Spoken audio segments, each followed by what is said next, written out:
Hi guys, and welcome to the TruGolf Academy.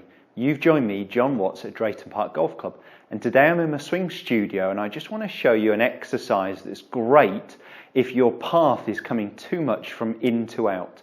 If you're that kind of player, you'll generally be suffering with blocks and hooks.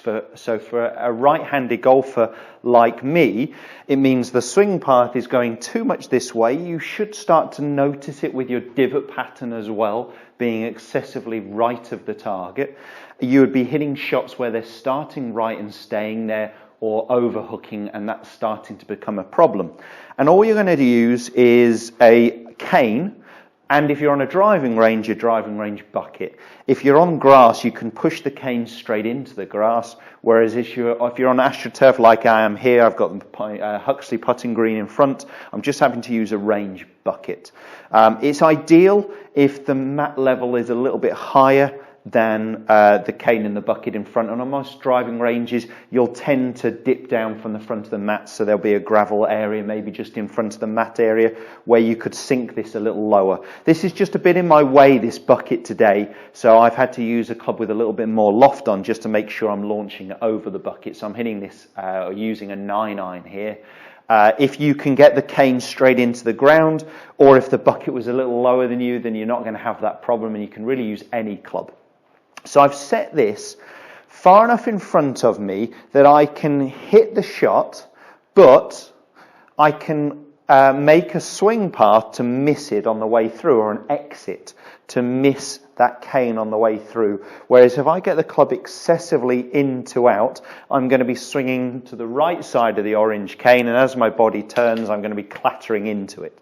So what I've got to do here is get my club on the way through, moving a little bit more to the left, so I'm missing this tour stick, this cane out in front of me. Let me just go ahead and hit one or two so you can see what that looks like. So it's a little scary with it in front of you, but I've got enough room that if I allow my chest and my hips to turn correctly and the club exits to the left like it should do on this in to square to in path, then I will be missing that cane. So let me give it a whirl.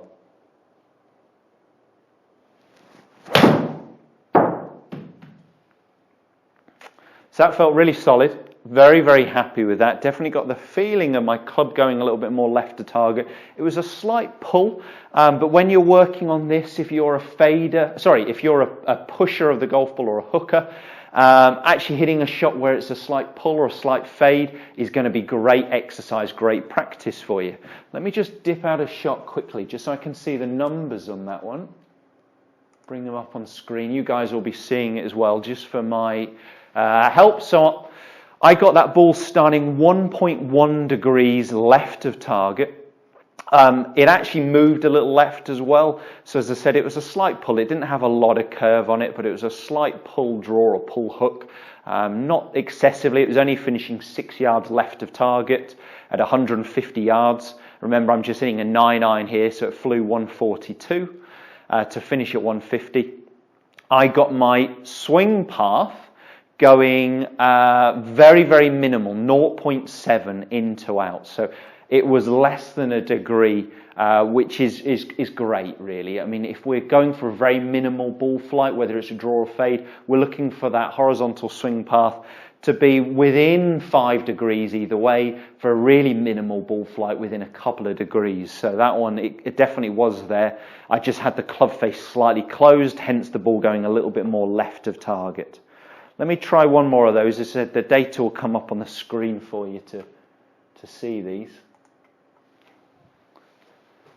So again, I've got just the cane running through the range bucket, as you can see in front, but if I swing correctly, I can just miss that cane on the inside, which is what I'm looking to do because I want the club working on this swing arc where it's coming from in to square to in again rather than going excessively in to out. So pulls and fades are absolutely fine when you're doing this exercise. Let's try one more. Definitely tried to get the feeling there that I was swinging more left. So I'd expect that one to be pretty neutral, maybe slightly out to in. 0.4 in to out. So very, very neutral. Again, I've had a 0.7 and a 0.4. So I'm really getting the swing path very, very neutral. Definitely getting that feeling of my exit being a little bit more left of the target. This will be a great exercise if you're a natural blocker or hooker of the ball. So if your good one's a draw, but you struggle to control it when they're over curving or finishing right to target, and you're noticing these divots pointing right, this is a great exercise for you to try first of all on the driving range or the practice area before being able to take that feeling to the golf course. Let me know how you get on. Please post some questions and comments below. Do send to anyone you know who struggles with this shot shape. It will really help them out on the driving range. Make sure you check us out on all our social media platforms. All the info you need, guys, is coming along the bottom of the screen now, and we'll see you next time. Cheers.